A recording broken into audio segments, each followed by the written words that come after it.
నమస్తే సర్కార్ ఇండియాకి స్వాగతం. ఎన్టీఆర్ జిల్లా తిరువూరు పట్టణంలో ఆంధ్ర రాష్ట్ర ఫుడ్ కమిషన్ చైర్మన్ చిత్తా ప్రతాప్ రెడ్డి తిరువూరు అంగన్వాడీ కేంద్రాలను తదుపరి బీసీ హాస్టల్ నందు ఆకస్మిక తనిఖీలు చేశారు. పట్టణ బీసీ హాస్టల్లో మెనూ ప్రకారం భోజనం విద్యార్థులకు పెట్టడం లేదని, రికార్డులు మెయింటెనెన్స్ సరిగా లేకపోవడంతో ఫుడ్ కమిషన్ చైర్మన్ ఆగ్రహాన్ని వ్యక్తం చేశారు.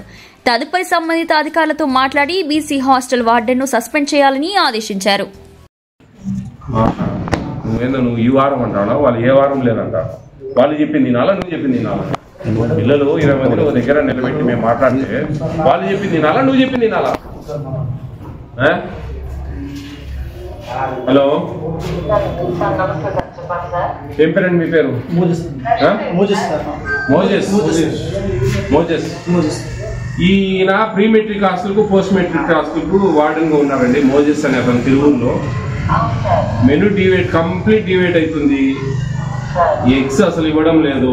ఈరోజు నేను వస్తా ఉన్నానని ఇచ్చినాడు. ఈరోజు ఈయన అసలు ఏది లేదు, మిల్క్ ఇవ్వడం లేదు మార్నింగ్. ఏ విధమైన చర్యలు తీసుకుంటారు ఏంది ఇతని మీద? మేము ఎవరికి జాయింట్ కలెక్టర్కి పెట్టాలా, మీకు చెప్తే సరిపోతుందా? మాకు డీజీఆర్ఓ, ఫుడ్ కమిషన్కు డీజీఆర్ఓ జాయింట్ కలెక్టర్ గారు, డిస్ట్రిక్ట్ గ్రీవెన్స్ రిడ్రెసల్ ఆఫీసర్, మేము ఏ విధమైన యాక్షన్ తీసుకుంటారు?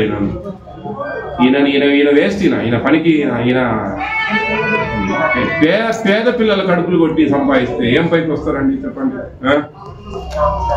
లేదమ్మా, ఈయన మీద ఏ విధమైన డిసిప్లినరీ యాక్షన్ తీసుకుంటారు మీరు? ఏంది? నేను మా ఫుడ్ కమిషన్ నుంచి మేము మీకు లెటర్ ఇస్తాము, ఏమేమి ల్యాబ్స్ ఏంది అనేది చేయండి. సస్పెన్షన్ రికమెండ్ చేయండి మా జేసీ గారు చెప్తాను, సస్పెండ్ చేయండి. చేసి వేరే వాళ్ళు వేయండిమ్మా. విత్ ఇన్ 1 వీక్లో ఈ ప్రాసెస్ అంతా అయిపోవాలమ్మా.